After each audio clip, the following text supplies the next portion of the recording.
on the planet is solar energy. This solar energy exists here on Earth as movement, heat, and biochemical energy. It matters what machines we use to convert the solar photosynthetic energy into survival and ultimately wealth. Before the Industrial Revolution, most of these machines were animals, including, most importantly, human animals who could convert biochemical energy into muscle power and so labor power.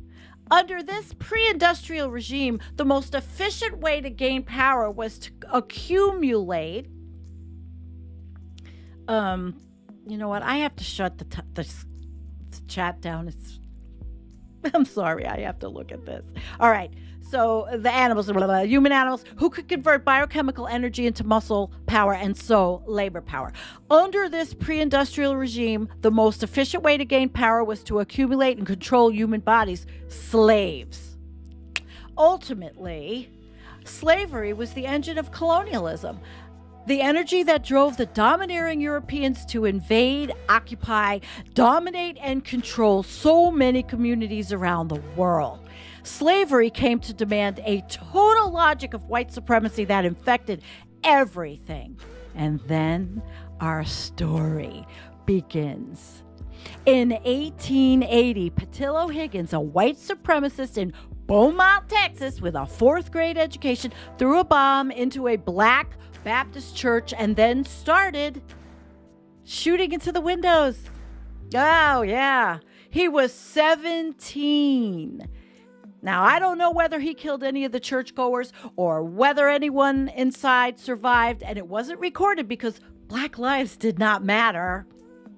However, Patillo got in a shootout with cops who responded to the scene, and he killed one. Patillo was acquitted of murder. And, since after all, he was performing his duty as a young racist to terrorize black people in their own church. And the cop was a race traitor for defending them. As this is East Texas, 1880, or 2022. 10 years later, the still young racist bought himself a patch of land way outside of Beaumont, where he still lived, without fear of reprisal, called Spindletop, and spent the next 9 years trying to drill for oil there and failing to do anything, wasting intolerable amounts of capital, and yet always getting bailed out, just like that jury did in Beaumont. Then in January 1901, oil erupted out of the hole, destroying machinery and shooting 100 feet above the derrick. It flowed for 9 days at a rate of 100,000 barrels per day, as if it was eager to be free of its subterranean lair, not quite as a caged animal would escape into freedom, more like an ejaculation that doesn't end. That 900,000 barrels of oil was the vanguard of oil's entropic conquest of America, as Texans and other white Southerners made themselves rich, and capital was mobilized to the tap a flow of distilled photosynthesis spurting out of the ground, turning money into oil's key instrument to get itself into combustion chambers to release up its pent-up jewels. There's another one. See, all the art in this article is AI generated. Okay, so suddenly we could tap hundreds of thousands of years of photosynthetic energy at once, millions of metric tons of oil just bursting out of the ground, flinging itself at us like a horny teenager. Well, after Spindletop, new oil fountains kept leaping up around Texas, Louisiana, Arkansas, Oklahoma, each one creating a new capital stream, each one making rich first a few white men, then groups of them, as the streams began to run together into rivers, Texaco, Chevron, Standard Oil.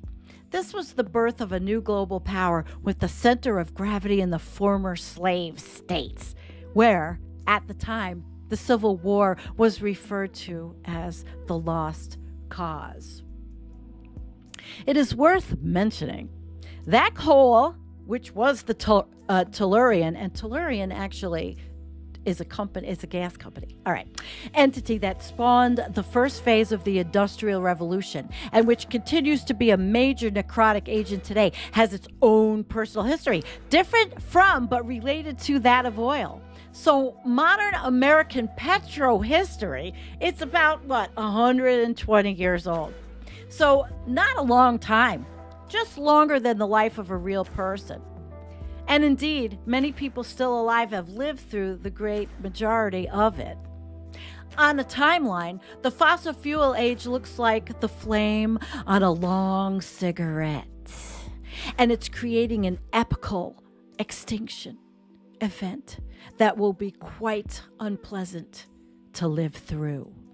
But apparently 120 years was long enough to seem like it's always been there. Or here, and always will be. Apparently, it was long enough for capitalism to complete its domination around the globe, long enough for it to grow into maturity as colonialism's replacement, long enough to spread the false dogma of progress, of a natural human right to air conditioning, internet, and power tools, none of which the author is prepared to live without.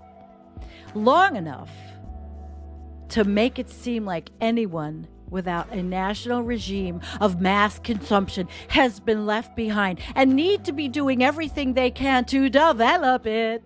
Long enough to create a third world and internationally cruelly impoverish it. Long enough to destroy the idea of a second world. The only alternative that gained enough power to pose a dialectic challenge to capitalism was communism. Long enough to irrevocably change the climate of the world and trigger a mass extinction event that will be the defining feature of the 21st century. Long enough, in other words, to remake the world. Look at that one. Oil turns time towards apocalyptic blasphemes. That's cool. That's cool.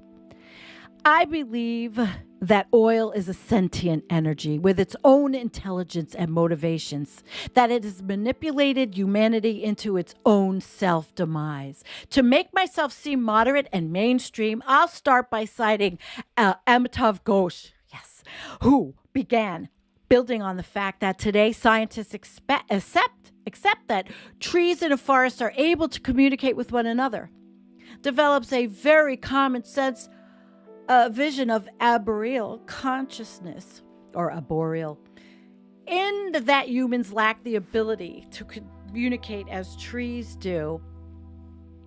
Could it not be said that for a tree, it is the human who is mute? If trees possessed modes of reasoning, their thoughts would be calibrated to a completely different timescale, perhaps one in which they anticipate that most humans will perish. Wow. Because of a planetary catastrophe. The world after such an event would be one in which trees would flourish as never before on soil enriched by billions of decomposing human bodies. It may appear self-evident to humans that they are the gardeners who decide what happens to trees. Yet, on a different time scale, it might appear equally evident that trees are gardening the humans. Good point, Amitav, but why are you talking about trees in such necrophiliac terms? Trees may well be our best allies and friends, one of our best defenses against real enemies. Fossil fuels, oil, gas, coal are directly changing the climate. They are the direct and proximate cause of warming the planet. Why should we not believe they are doing so on purpose? If humans are in control, why do we have so little control here? If oil were intelligent, it would be deeply in human intelligence. Alien in a terrestrial sense. And so, as Stanislaus Lem proves in his master's voice, utterly unrecognizable and incomprehensible to us. Oil doesn't speak human languages, and so we may never know what it wants, but we can guess. The humans who are indentured to the cause of oil's conquest, for instance, oil companies, they do not speak or act for oil, even though they work in oil's interest. Nonetheless, by looking at the actions of these people and corporate persons, we may discern the outline of oil's plan, moving the Earth's body toward the Tellurian Omega, the utter degradation of Earth as a whole. And that's in Cyclopedia 17. Look at this one. All by AI. It's kind of scary. Actually looks like something I could probably figure out on Canva, the art program. So oil is the most influential non-human consciousness in the history of humanity. Oil was on every side of every war, of the 20th century. And so it can be said that in the 20th century, history stopped being human history. Oil is inhabited, now this is pretty wild, guys. Oil is inhabited by war machines, a tendency toward violence and domination, a unification of power by fascist forces of combustion. Any one agent of this power is completely disposable and replaceable. Any individual easily sacrificed. It's in the action of sacrifice where the profit is made. The fissuring of carbon structures, the release of joules into watts. Reza Negarestani, whose idea is this, explains in Cyclopedia Complicity with Anonymous Materials that oil is hydrocarbon corpse juice, a post-apocalyptic entity composed of organic corpse flattened, piled up, and liquidated in sedimentary basins, mega graveyards. Oil is the post-mortem production of organisms bound to death. Oil as hydrocarbon corpse juice, in itself a mortal entity, which has been the source of ideology for petro-Masonic orders and their policies, from OPEC to the agencies of war on terror to PAMA leftists. An autonomous chemical weapon belonging to Earth, both as a sentient entity and an event. Petroleum poisons capital with absolute madness, a planetary plague bleeding into economies mobilized by technological singularities of advanced civilizations. In the wake of oil as an autonomous terrestrial conspirator, capitalism is not a human symptom, but rather a planetary inevitability. In other words, capitalism was here even before human existence, waiting for a host. History can now only be told of the ascent from the ground, right? The ascent of the ground from this, where am I? I need a break. I need a breath. Okay. Breath. And once it was burned, of course, that carbon could heat the earth. Perhaps their goal is to recreate the conditions of the biosphere from 358 million years ago, when most of the stuff was alive. Reptiles ruled the world when the solar energy was captured by the plants that went on to become oil. It is world that we burn. So it is world that we burn. What should we call this? I suggest we stick with the obvious. Petrolicism, petrolicized, petrolicization. It's the process of being reconstituted by oil and thereby accelerated greatly. Look, for example, at the agriculture sector. Food production was petrolicized after Fritz Haber invented nitrogen fertilizer in 1918, and so on for every area of the economy. During that period, Fritz Haber's early work, American oil was growing up into a political agent, an interest in the international stage. All over the world, Europeans were in a frenzy of exploiting their colonial holdings in sadistic, genocidal ways. American oil ended up on all sides of World War I, forming partnerships with the English, the Germans, whoever offered access to new streams of oil or capital. World War I was the brutality of colonialism brought home to the imperial core, the brain poison mix of colonialism and the acceleration of industrialization, making everyone go insane in an aimless orgy of violence, and which accelerated the increased oil consumption. That same Fritz Haber, a Jewish Prussian, became the father of chemical warfare. He formed a special troop within the Prussian army for gas warfare that formed the core group, minus Haber, who left to live in Japan, that became IG Farben after the war and started making deals with John Rockefeller. Of course, as that entity pivoted from being a unit of the army to a private corporation to an arm of the Nazi government, it turned hard into anti-Semitism. It would have been interesting to ask Eichmann about Franz Haber. Meanwhile, during the Weimar days, IG Farben started making deals with John Rockefeller. In 1927, Standard Oil and IG Farben founded the company Standard IG Farben in Germany.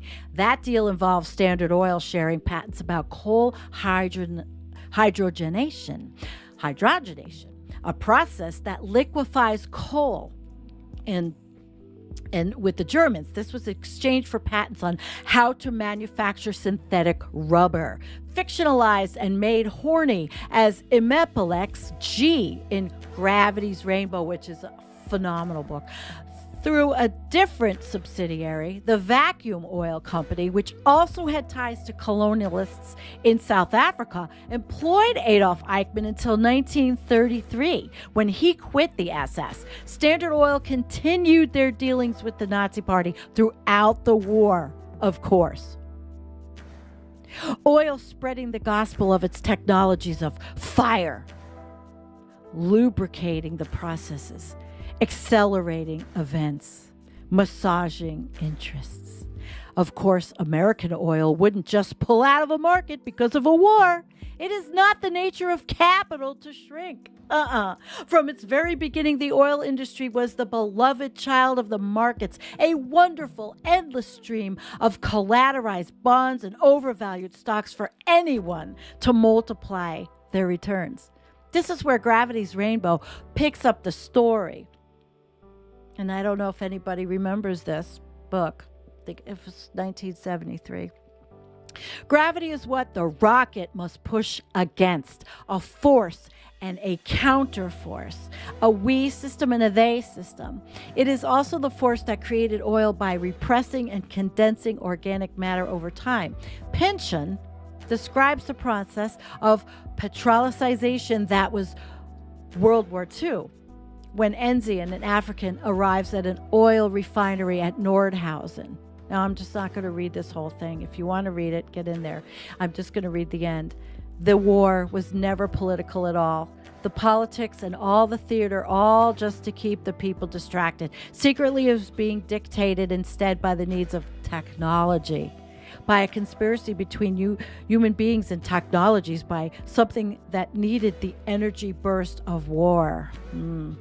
The war was a self-reproducing iterative program, a driving essence that we call capitalism, but it was never about competitive markets. It was about creating and maintaining absolute monopolies that unify state and corporate demands into one great power.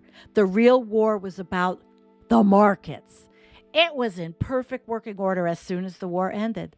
Lyle Bland, the billionaire Masonic spiritualist who has had his meat hooks well into the American day-to-day since 1919, ends up funding psychological experiments on people. Has a vision as he's dying. To find that gravity taken so for granted is really something eerie, messianic, extrasensory in Earth's mind body, having hugged to its holy center the wastes of dead species, gathered, packed, transmuted, realigned, and rewoven molecules to be taken up again by the coal tar Kabbalists of the other side. The ones Bland on his voyages had noted, taken, boiled off, teased apart, explicated to every last permutation of useful magic, centuries past exhaustion, still finding new molecular pieces, combining them and recombining them into new synthetics. Worth noting that Bland is the only character who's entirely in control of himself, because he's in control of everything around him, unlike Slothrop, who has no idea what's going on. And he knows it. So ostensibly, in that time, after the war ended, when the wreckage was becoming thus remobilized and the zone was a going concern, there was a pivot in political enmity. The great bad other had become the Soviet Union. This conveniently opened the door to any relationships Nazis might want to have with Americans, as long as their cover was passable.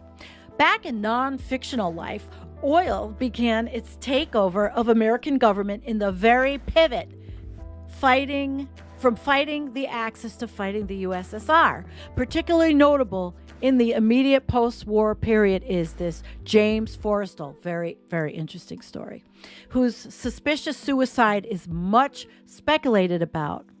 But it is not just his death that concerns the petrological. Before the war, he was an investment lawyer who oversaw and got rich off the 1936 merger of Standard Oil and Texaco.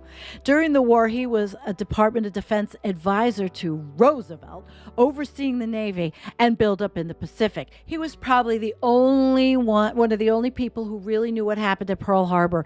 Then he became Secretary of Defense and became the godfather of containment.